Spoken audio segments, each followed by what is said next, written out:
está com ansiedade, eu vou te dar uma dica para você refletir e entender o sentimento que está por trás da ansiedade. O motivo por você estar lá, eu já conversei, eu já falei no outro vídeo. Eu vou explicar para você todo o mecanismo por trás dela, ou a chave que está por trás da ansiedade.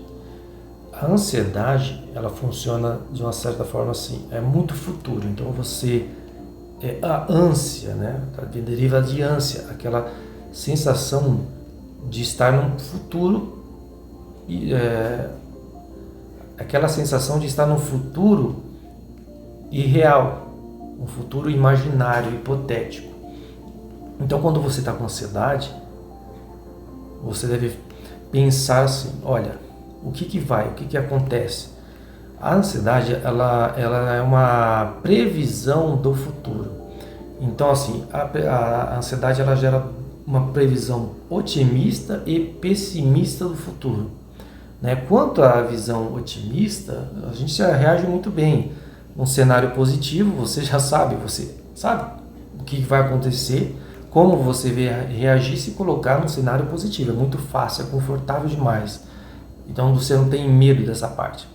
Então o cérebro vai fazer duas projeções, um cenário positivo e um cenário negativo. É esse cenário negativo que pega. Então você faz o quê? O cenário positivo, as expectativas, eu vou passear, eu vou sair, eu vou me divertir, eu vou rir, eu vou curtir muito. Então, esse cenário positivo é fácil de lidar com ele. É a consequência, é o que você espera. E depois você foca naquele cenário negativo, onde alguma coisa vai dar errado, ou muito errado, nesse roteiro que você tem. Aí é que começa o problema, porque o cérebro vai focar muito mais naquele cenário. Porque aquele cenário, pelo nosso sistema de autopreservação, ele vai querer proteger a gente.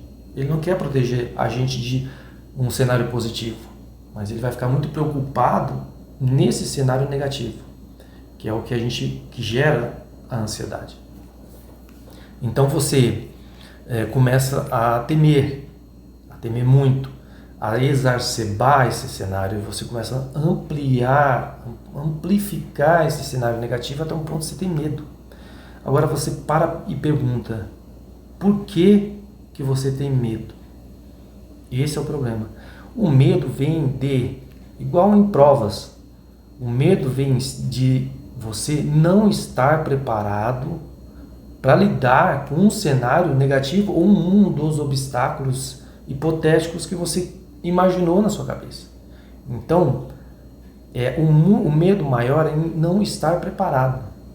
Quando as pessoas estão preparadas, aquele guerreiro que nas pausas entre batalhas, ele afiou a espada, treinou o corpo, a mente, se preparou, ele não teme a batalha, porque ele tem todo um preparo para... Ele falou, se o golpe vier por cima, ou se o golpe vier por baixo, ou se você sofrer algum ferimento, ele sabe como conduzir, ele sabe.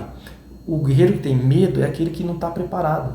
Então pensa nisso, quando você tiver medo, ansiedade, pensa, tudo bem, identifica os cenários e como você pode se preparar para esse tipo de situações imprevistos.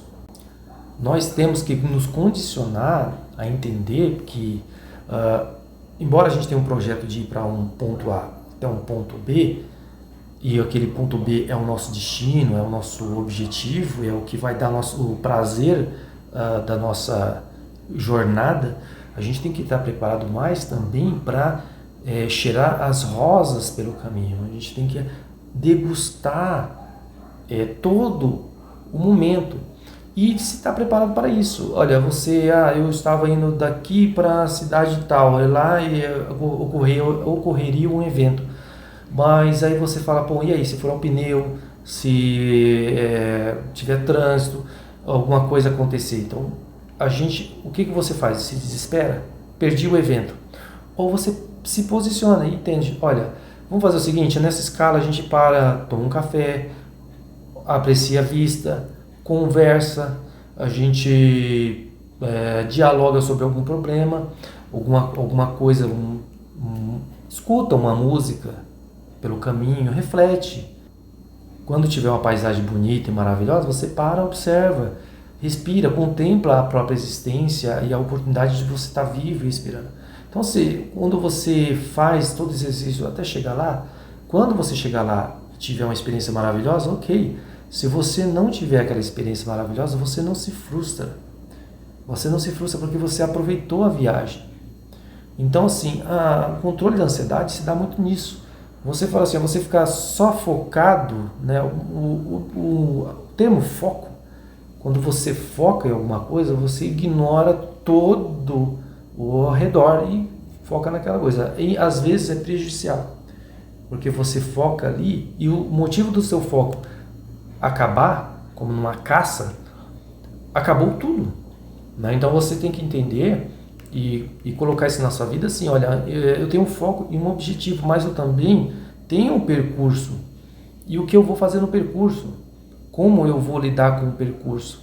E como eu vou me lidar com as adversidades? Então você fala assim, olha, e se furar o pneu? Verifica o step. Eu olhei o step está maravilhosamente bem, tudo bem. Então, um problema, você já está preparado para lidar. Quando você inicia a jornada, você já vai com mais confiança e menos medo. O carro, a revisão, tal, faz uma revisão, leva no mecânico, o mecânico dá o aval, ok. Você já vai com menos uma ansiedade e com um obstáculo a menos. Então, assim, esse é o exercício que você tem que fazer para você lidar com momentos de ansiedade. A ansiedade não vem em vão. Ela vem com a intenção de te proteger de um futuro hipotético, um futuro que pode ou não acontecer. Isso protegia a gente num tempo em que a gente era caçador. A ansiedade, ela te ajudava a se preparar, para você não estar lá focado tentando caçar e esquecer do ao redor. O que tinha ao redor? Você pode também virar uma caça. Tanto uma caça como uma vítima de uma tribo rival ou de um adversário rival. Então a ansiedade, em uma escala equilibrada, ela veio para ajudar, não para prejudicar. Nós aqui potencializamos. Imagina, a gente vai caçar atrás lá para trazer o nosso sustento e a gente foca muito mais nos arredores. Em toda a sombra a gente vê um monstro, em toda a sombra a gente vê um inimigo. Então, quando chega, então você não consegue nem chegar no percurso. Você está com tanto medo que você nem conseguiu caçar. Não pensa nisso.